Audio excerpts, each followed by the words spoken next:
Breaking news చూస్తున్నాం. ఏలూరు జిల్లా Polavaram Janasena MLA Chirri బాలరాజుపై ఇద్దరు కూటమి నేతల ఫోన్ సంభాషణ సోషల్ మీడియాలో వైరల్ గా మారింది. మాజీ మంత్రి టీడీపీ నేత దేవినేని ఉమా, మాజీ డీసీసీబీ చైర్మన్ జనసేన నాయకులు కరాటం రాంబాబు మధ్య సంభాషణ జరిగినట్టుగా తెలుస్తుంది. పోలవరం ఎమ్మెల్యే చిర్రి బాలరాజు అవినీతిపై ఉమా, రాంబాబు మాట్లాడుకున్నారు. ఏడాదిలోనే 100 కోట్లు దోచేశారని ఆ కాల్లో ఉమా ప్రస్తావించారు. పవన్ కు ఇవన్నీ తెలుసా అని రాంబాబును ఉమా అడిగారు. అయితే ఇప్పటికీ జనసేన చీఫ్ పవన్ తనకు ఫోన్ చేయలేదని కరాటం రాంబాబు అంటున్నారు. ఈ ఆడియో ఇప్పుడు సోషల్ మీడియాలో చర్చనీయాంశంగా మారింది. బాబు గారు బాగున్నారా? బాగున్నాయండి. ఎక్కడున్నారు? ఏదో యూట్యూబ్ లో మీ ఎమ్మెల్యే గొప్పతనం కనపడితే మీరు గుర్తుకొచ్చారు నాకు. ఎవడో చెబుతున్నాడు సంవత్సరానికి 100 కోట్లు అంటే ఇది కేస్ స్టడీ, దేశ చరిత్రలోనే గొప్ప విషయమేనండి. అంటే ఇది మీరు అబ్జర్వ్ చేశారు లేదు, అసలు వ్యవస్థ మనం ఉన్నప్పుడు లేదండి. అలాగే ఇప్పుడు ఎమ్మెల్యేస్ రాంబాబు గారు కదా పెట్టింది, రాంబాబు అని అడిగాను. కాదండి, జనరల్ గా ఎవరి వ్యవస్థ బాగోలేదండి జిల్లాలో. అంతా ఎందుకు 1 year లో చెడ్డ పేరు తెచ్చుకుంటున్నారు? ఇంకా 4 ఏళ్ళు ఉంది కదా. 4 ఏళ్ళు చెడ్డ పేరు తెచ్చుకోవడం ఏంటండి? అసలు 4 ఏళ్ళు వదిలేయండి. అసలు పార్టీకి ఎంత డ్యామేజ్. ఇతనే కాదండి, ఈ పార్టీ ఆ పార్టీ కాదులేండి. మీరు మీకు తెలుసు కదా. అవును, చాలా డ్యామేజ్ అండి. ఇతను ఇంకో రకంగా తయారయ్యాడు. నా దగ్గరకు వచ్చినప్పుడు కేకలేస్తా ఉంటాను, ఏంటి నువ్వు అని కేకలేస్తా ఉంటాను. కొంత ఎల్లర ఎక్కువ జరుగుతుందండి. ఉమా గారు ఎక్కడున్నారండి? నేను రాజమండ్రిలో కేసు ఉంటే కోర్టులోకి వచ్చాను. రాంబాబు గారు ఎట్లా ఉన్నారు ఏంటి యూట్యూబ్ లో చూసి ఆశ్చర్యం వేసి రాంబాబు గారు చేయండి అన్నారు. ఆ రోజు మీరున్న కష్టపడి తీసుకొచ్చి పెట్టారు, మన రాంబాబు చేశారు. మడి అని కూడా మనం ఒప్పించాం, మీరు కూడా అడిగేసి తగ్గి అందరినీ కలుపుకొని గెలిపించారు, ఎంత బాధపడుతున్నారా అని ఫోన్ చేశా. అవునండి, కంట్రోల్ చేస్తున్నా అంటే కొద్దిగా టైం ఉంది. కొద్దిగా మళ్ళీ మామూలు స్థితికి తీసుకురావాలండి. ఇప్పుడు మళ్ళీ కూటమి దెబ్బతినేస్తుందండి. ఇప్పుడు కళ్యాణ్ గారికి తెలిస్తే ఇవన్నీ ఏమోనండి, అది నాకు అర్థం అవట్లేదు. మిమ్మల్ని కూడా అడగట్లేదా ఏం జరుగుతుంది రాంబాబు గారని? కూడా ఫోన్ చేయలేదు నాకు ఇప్పటికి. ఇప్పుడు నేను చేస్తుంటా కనీసం రాంబాబు గారు ఎట్లున్నారు లేదండి ఇప్పుడు వరకు.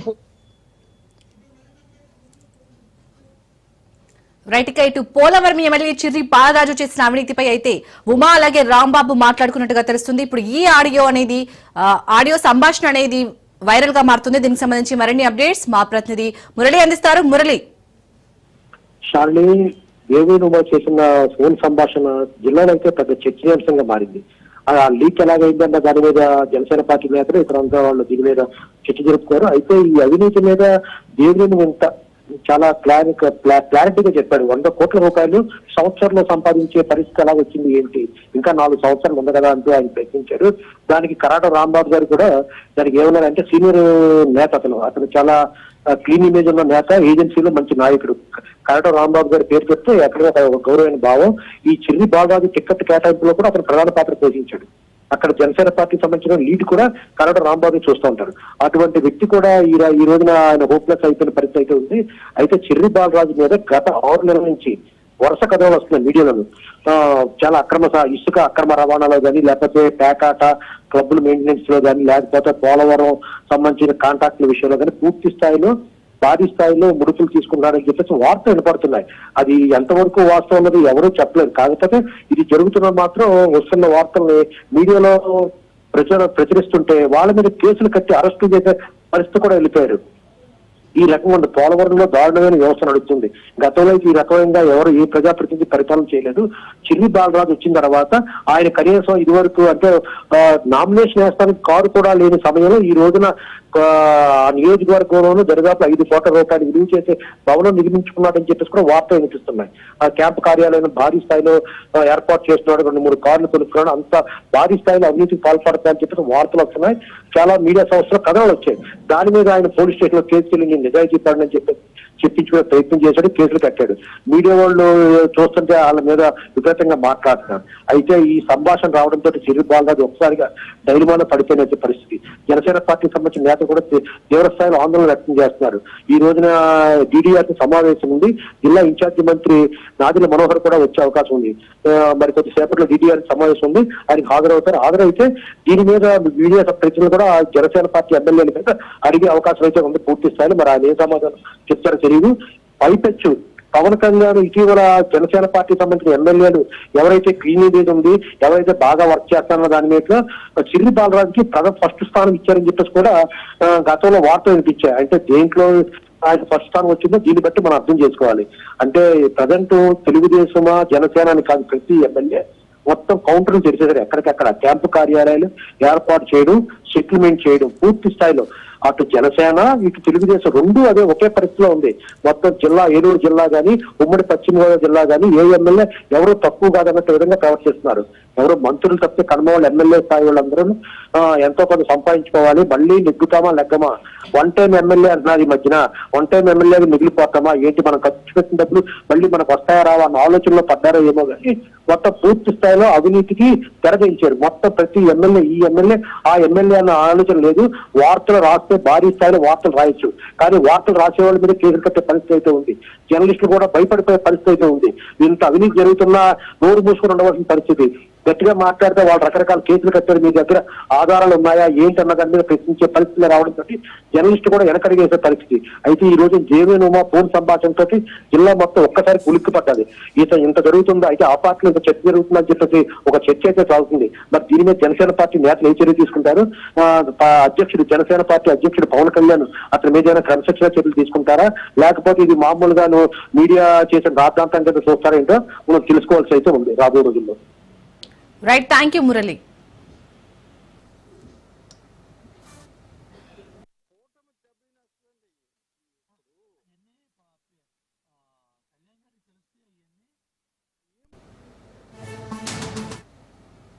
ఇందిరా పార్క్ దగ్గర బీజేపీ ధర్నాలో ఈటెల రాజేందర్ మాట్లాడుతున్నారు. లైవ్ లో చూద్దాం. జీవితాంతం అణగారిన వర్గాల హక్కుల కోసం పోరాడినటువంటి కృష్ణన్ అంటే ఎవరికి తెలియదు, బీసీ కృష్ణన్ అంటేనే తెలుస్తుంది. ఆర్ కృష్ణయ్య గారు శాసనసభలో మన party floor leader Maheshwar Reddy గారు, డిప్యూటీ ఫ్లోర్ లీడర్ పాయల శంకర్ గారు, పెద్దలు గౌరవ శాసనసభ్యులు హరీష్ గారు, అన్న పేరే మర్చిపోయినా, ధన్పాల్ సూర్యనారాయణ గారు, రాకేష్ రెడ్డి పేరు చెప్పింది, రామారావు పటేల్ గారు, అందరికీ పేరు పేరిన నమస్కారం. మా ప్రెస్ మిత్రులకి, కళా బృందాలకి, జిల్లా పార్టీ నాయకులకు, రాష్ట్ర నాయకత్వానికి, గౌరవ కార్పొరేటర్లకు, వేదికమైనటువంటి కుల సంఘాల నాయకులకు, సహచర కార్యకర్తలకు అందరికీ పేరు పేరిన నమస్కారం. జై బీసీ, జై బీసీ. నరేంద్ర మోడీ గారి నాయకత్వం, నరేంద్ర మోడీ గారి నాయకత్వం, రామచంద్రన్న గారి నాయకత్వం. చాలా మంది పెద్దలు అనేక విషయాల మీద గంటల తరబడి ఇప్పటికే మాట్లాడిండ్రు. నేను ఆ లోతుల్లోకి పోను, కానీ ఇవాళ మనం చేస్తున్న ధర్నా ఏ కాంగ్రెస్ పార్టీ అయితే ఎన్నికల ముందు ఇంతకుముందు పెద్దలు చెప్పినట్టుగా నిజామాబాద్ పాత జిల్లా కామారెడ్డి వేదికగా బీసీ డిక్లరేషన్ ప్రకటించిందో, గా బీసీ డిక్లరేషన్లో భాగంగా అనేక అంశాలు ఉన్నాయి. ఆ అంశాలలో ఇవాళ చర్చ జరుగుతున్న, ఇవాళ తెలంగాణ ప్రజలు ఎదురు చూస్తున్నటువంటి అంశం స్థానిక సంస్థలలో బీసీలకు 42% రిజర్వేషన్లు, దాంతో పాటుగా విద్యా ఉద్యోగాలలో కూడా 42% రిజర్వేషన్లు ప్రకటించింది. కాకపోతే ఈ స్థానిక సంస్థల రిజర్వేషన్ మీద చర్చ జరుగుతాం తప్ప నిజంగా ఈ ఉద్యోగాల మీద చర్చ సక జరగలేదు. కానీ ఈ రాష్ట్రంలో అధికారంలో ఉన్న పార్టీ కాంగ్రెస్ పార్టీ, మొన్నటి దాకా పాలించిన పార్టీ బీఆర్ఎస్ పార్టీ అధికారంలో ఉన్ననాడు 23% బీసీ రిజర్వేషన్ పడిపోతే నిమ్మకు నీరెత్తినట్టుగా ఉంది తప్ప అయ్యో వాళ్ళకు రిజర్వేషన్లు కల్పించాలని చెప్పి నిజాయితీగా చిత్తశుద్ధిగా ఏ పని చేయాలో ఆ పని చేయక బీసీ ప్రజల కళ్ళల్లో మట్టి కొట్టిన పార్టీ కాబట్టి ఇవాళ మరొకసారి అబద్ధాలతో కాలం గడిపే ప్రయత్నం చేస్తున్న రేవంత్ రెడ్డి ఇప్పటికే ఓటమిని అంగీకరించిండు. 42% రిజర్వేషన్లు సాధించకపోతే ఏ పార్టీకి ఆ పార్టీ 42% రిజర్వేషన్ కల్పించి మనం బాధ్యత నిర్వహించాలని చెప్పి ముసలి కన్నీళ్లు కారుస్తున్నాడు. కాబట్టి ఇవాళ బీఆర్ఎస్ పార్టీకి అడిగే నైతిక హక్కు లేదు. కానీ ఇవాళ రేవంత్ రెడ్డి సర్కార్ని గల్లా పట్టి అడగగలిగే సత్తా శక్తి భారతీయ జనతా పార్టీ మాత్రమే ఉంది. కాబట్టే ఇవాళ మనం ఈ ధర్నా కార్యక్రమం చేస్తా ఉన్నాం. అనేక అంశాలు ఉన్నాయి.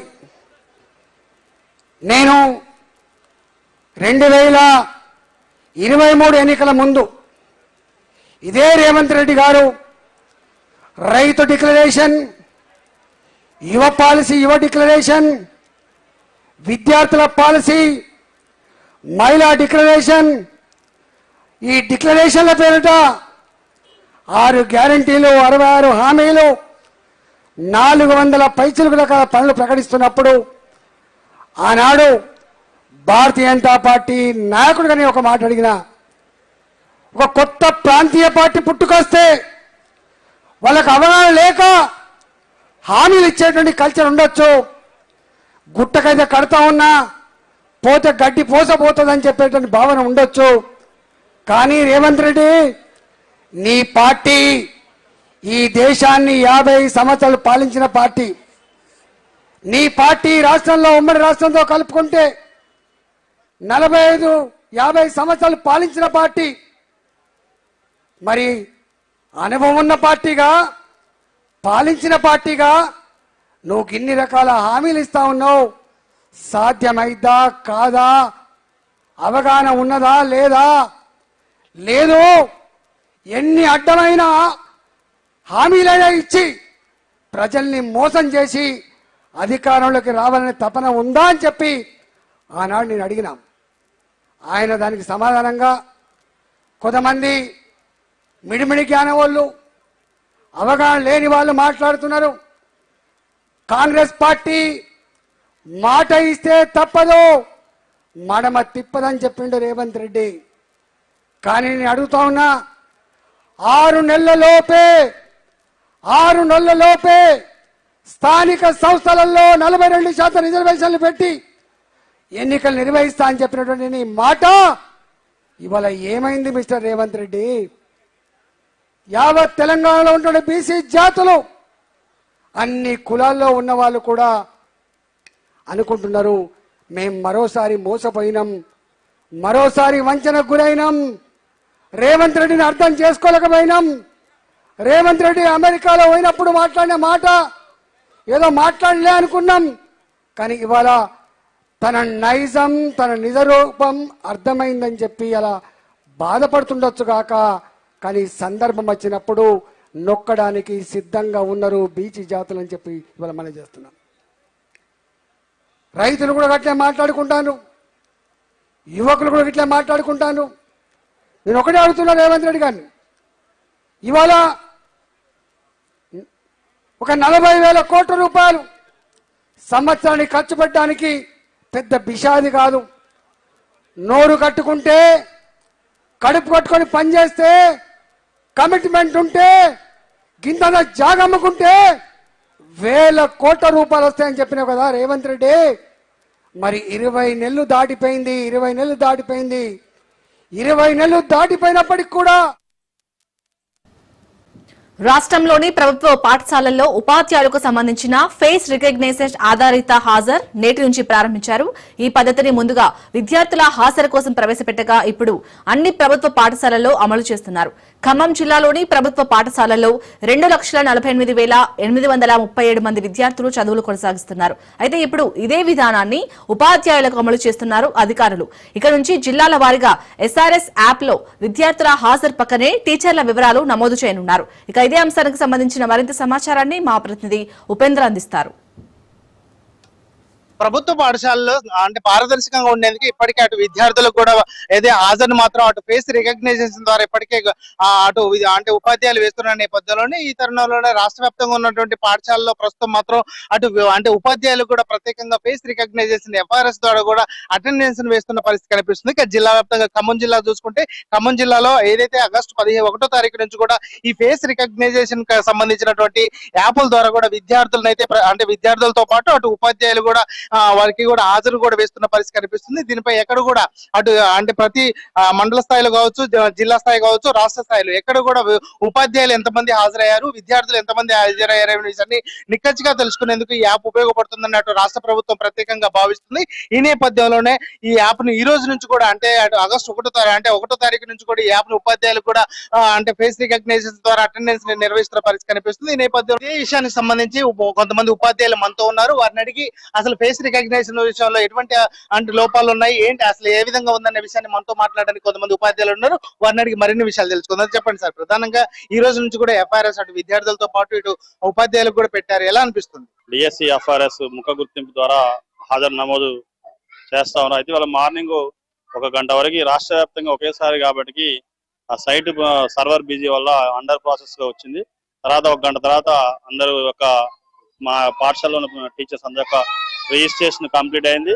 అదేవిధంగా అటెండెన్స్ కూడా మేము ఆన్లైన్ లోనే FRS ద్వారా మేము ఇవ్వడం జరిగింది. అయితే ఇది మంచిదే కానీ మనకంటే ఇక్కడ ఇప్పుడు మన దగ్గర సిగ్నల్ మంచిగా ఉంది. మా స్కూల్లో అయితే ఇబ్బంది అనేది కొంచెం దూరం ఉంటే మాత్రం కొన్ని ఇంటీరియర్ ప్లేస్ లో కొంచెం సిగ్నల్ ప్రాబ్లం ఉండే అవకాశం ఉంది. కాబట్టి ఇదైతే మంచి ప్రోగ్రామే. ఆ అటెండెన్స్ కరెక్ట్ టైం కి ఈ లాటిట్యూడ్ లాంగిట్యూడ్స్ ఈ ఏరియాలో మాత్రమే ఇది తీసుకుంటది. మనం ఏమాత్రం బయట ఉన్నా కూడా అది ఏమాత్రం తీసుకోదు. కాబట్టి ఈ ప్రోగ్రామ్ మనం అందరం కూడా పాఠశాల తరపున అందరూ కూడా విజయవంతం చేస్తూ ఉంటాం. అదేవిధంగా ఇంతకుముందు పెద్దపల్లి జిల్లాలో ప్రవేశపెట్టారు. ఇప్పుడు రాష్ట్ర వ్యాప్తంగా కూడా ఒకేసారి 1,08,000 మంది టీచర్స్ సుమారుగా అటు వాళ్ళందరూ ఒకేసారి రిజిస్ట్రేషన్ చేసే టైంలో 1 గంట సేపు ఇబ్బంది అయింది. తర్వాత అవన్నీ కూడా సెట్ అయినాయి. ఇప్పటి నుంచి మంచినే ప్రతిరోజు పిల్లలతో పాటు మేము కూడా మా సెల్ఫ్ అటెండెన్స్ HM లాగిన్ నుంచి మేము సెల్ఫ్ అటెండెన్స్ మా HM గారు మమ్మల్ని అప్రూవ్ చేసినాక మేము సెల్ఫ్ లాగిన్ లో మేము మా FRS ని ఇక్కడ మనం చేసుకోవడం జరుగుతా ఉంది. అంటే ఏదైతే జియో ట్యాగింగ్ చేశారో జియో ట్యాగింగ్ చేసినటువంటి పాఠశాలలో ప్రత్యేకంగా ఈ యాప్ ద్వారా అటు ప్రిన్సిపాల్ ద్వారా కూడా ప్రత్యేకంగా ఇటు పాస్వర్డ్ కావచ్చు, అదేవిధంగా దానికి సంబంధించినటువంటి లాగిన్ కూడా ఇస్తారు. ఆ నేపథ్యంలో ఉపాధ్యాయులు ఈ హాజరు పట్టికను అయితే కొనసాగిస్తున్నారు. ప్రధానంగా చెప్పండి, ఇప్పుడు కొంత అంటే ఆలస్యంగా వచ్చిన టైం తో పాటు కూడా ఇది అంటే పడుతుంది కదా, ఎలా అనిపిస్తుంది మీకు? వాళ్ళ యొక్క మొబైల్ యాప్ ద్వారానే పర్యవేక్షణ చేయాలనే ఉద్దేశంతో ఉపాధ్యాయుల విద్యార్థుల హాజరు శాతాన్ని చూడడం కోసం, పర్యవేక్షించడం కోసం పెట్టడం చాలా సంతోషం. ఇలా పెట్టడం వల్ల ఏమవుతుంది అంటే కొంచెం కట్టుదిట్టం చేసినట్టు అవుతుంది, మోసాలకు అడ్డుకట్ట వేసినట్టు అవుతుంది. కొంతమంది లేటుకు వచ్చిన అలా సంతకం పెట్టే వాళ్ళు ఉంటారు కాబట్టి. కానీ ఇది చాలా బాగుంది. ఇది ఇంప్లిమెంటేషన్ చేసి ఇలాగనే కొనసాగిస్తే బాగుంటది. తల్లిదండ్రుల్లో కూడా ఉపాధ్యాయులు ఇన్ టైం వచ్చి ఇలా చేయడం వల్ల ఏమవుతుంది అంటే తల్లిదండ్రుల్లో మంచి ఒపీనియన్ వస్తుంది. పిల్లల్ని పాఠశాలకు పంపించడానికి వాళ్ళు ఆసక్తి చూపుతారు. అయితే సిగ్నల్ కి సంబంధించి కొంత ఇబ్బందులు కూడా ఉన్న నేపథ్యంలో అటువంటి వారికి కూడా ఈ ఏదైతే ఫేస్ రికగ్నైజేషన్ విషయంలో కొంత అంటే క్యాప్చర్ కాకపోవడం వల్ల కూడా కొంత ఇబ్బందులు తలెత్తుతున్నాయని చెప్తున్నారు. చెప్పండి సార్, ప్రధానంగా ఈ రోజు నుంచి కూడా అంటే మీకు ప్రత్యేకంగా ఈ యాప్ ద్వారా కూడా ఫేస్ రికగ్నైజేషన్ ఏర్పాటు చేశారు. అటు ఇప్పటికే అంటే టీచర్ అంటే పిల్లలకు కూడా చేయడం జరుగుతుంది, మీకు చేస్తున్నారు, ఎలా అనిపిస్తుంది? ఈ DSC ఫేస్ రికగ్నైజేషన్ యాప్ ని ఇంప్లిమెంట్ చేయడం జరిగింది.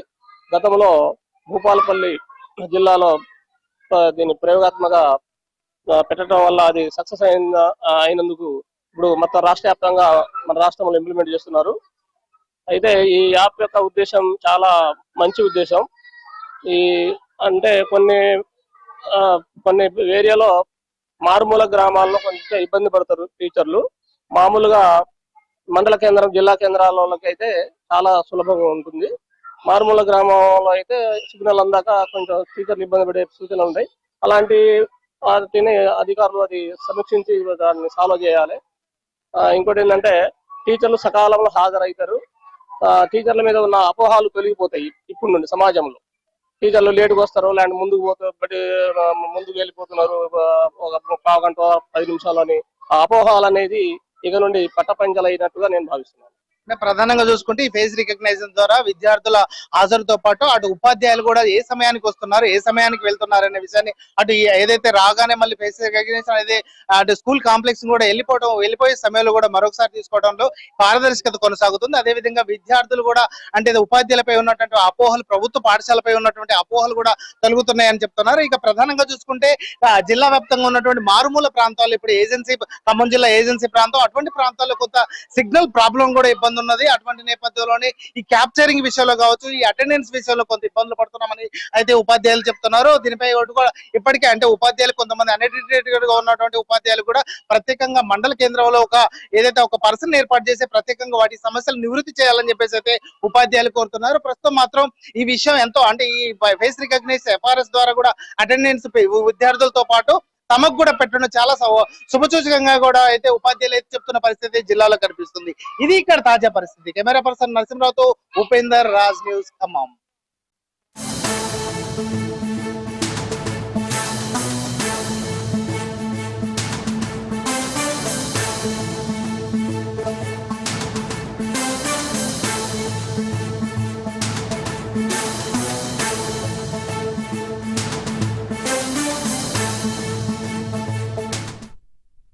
నిన్నటికి నిన్న ఓ పంచాయతీ కార్యదర్శి సీఎం ఫోటోను అటెండెన్స్ లో అప్లోడ్ చేయగా తాజాగా మరో కార్యదర్శి నిర్వాకం వెలుగు చూసింది.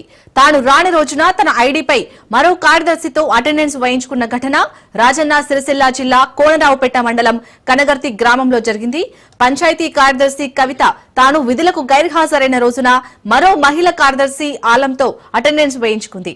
జులై నెల విధులకు సంబంధించిన రికార్డులు పరిశీలిస్తుండగా కవిత నిర్వాకం బయటపడింది. దీంతో జిల్లా వ్యాప్తంగా అన్ని పంచాయతీ కార్యదర్శులపై ఉన్నతాధికారులు ఫోకస్ చేశారు.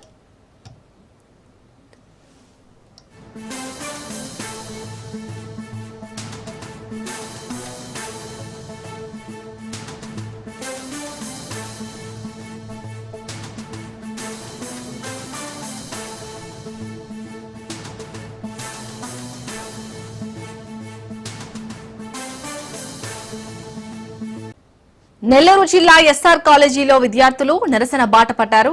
మౌలిక వసతులు కరువయ్యాయంటూ ఆందోళనకు దిగారు. విద్యార్థుల నిరసనకు ఏబీవీపీ మద్దతు తెలిపింది. స్టూడెంట్స్ నుంచి లక్షల్లో ఫీజులు వసూలు చేసి కనీస సౌకర్యాలు కల్పించడంలో యాజమాన్యం దారుణంగా విఫలమైందని ఏబీవీపీ నేతలు మండిపడ్డారు. వాష్రూమ్స్ కి డోర్స్ కూడా ఏర్పాటు చేయని దుస్థితి నెలకొందన్నారు. నాణ్యమైన భోజనం అందించడం లేదన్నారు. తక్షణమే విద్యార్థుల సమస్యలు పరిష్కరించాలని ఏబీవీపీ నేతలు డిమాండ్ చేశారు.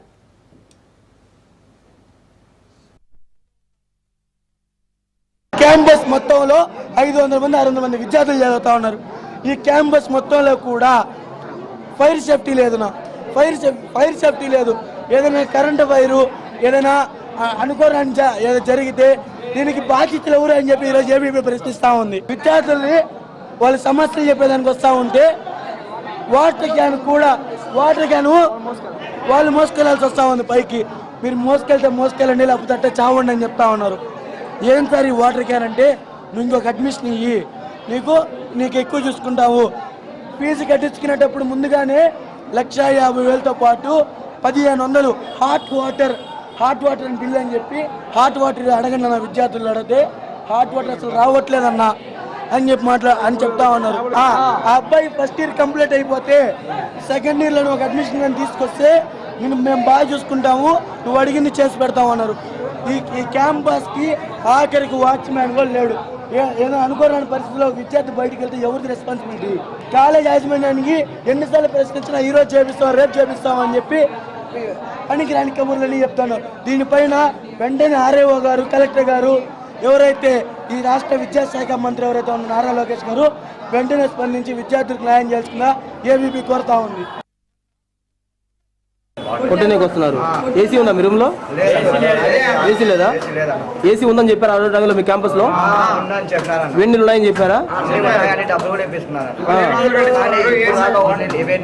వాటర్ ఏమైనా అప్పుడప్పుడు ఇప్పుడు ఎండాకాలం వస్తుంది, అప్పుడు మీకు కూలింగ్ వాటర్ ఉన్నాయా? మామూలు వాటరేనా? నార్మల్ వాటరే. ఏ రోజు కూడా మీరు కూలింగ్ వాటర్ తాగింది ఏం లేదు? ఎవరు మోదేయాలి? అది మీరే మోయాలా? 1,50,000 రూపాయల అమౌంట్ మీరు కట్టి మీరే క్యాన్లు మోసుకోవాలి, మీరే తెచ్చుకోవాలి. అవి మినరల్ వాటర్ కాదంటారు అయితే.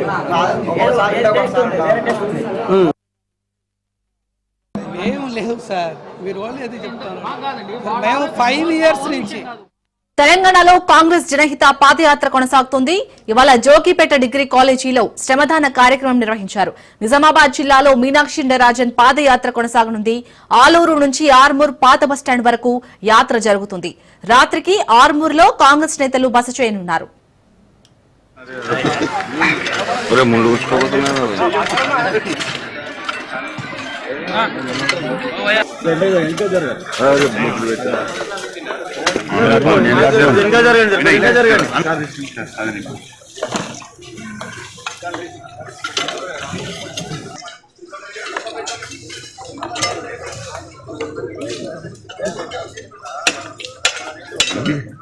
నికాలు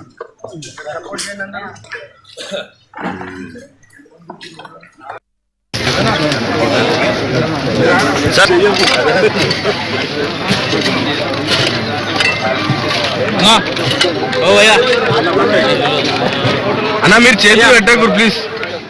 మీ పని మీరు చేయరు, మీరు కూడా చేయరు.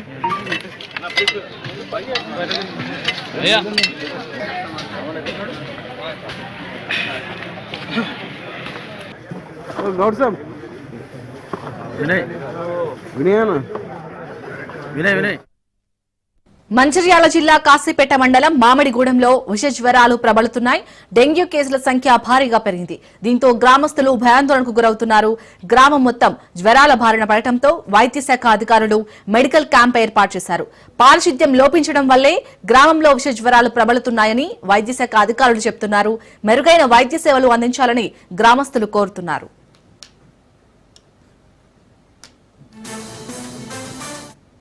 సినిమా పాటలకు డాన్స్ వేశారు వరంగల్ సిపి సన్ప్రీత్ సింగ్. కిలా వరంగల్ మండలం మామునూరు పీటీసిటీలో జరిగిన డ్యూటీ మీట్ లో ఆయన పాల్గొన్నారు. 2వ రోజు విందు కార్యక్రమంలో పాల్గొన్నారు పోలీస్ కమిషనర్ సన్ప్రీత్ సింగ్.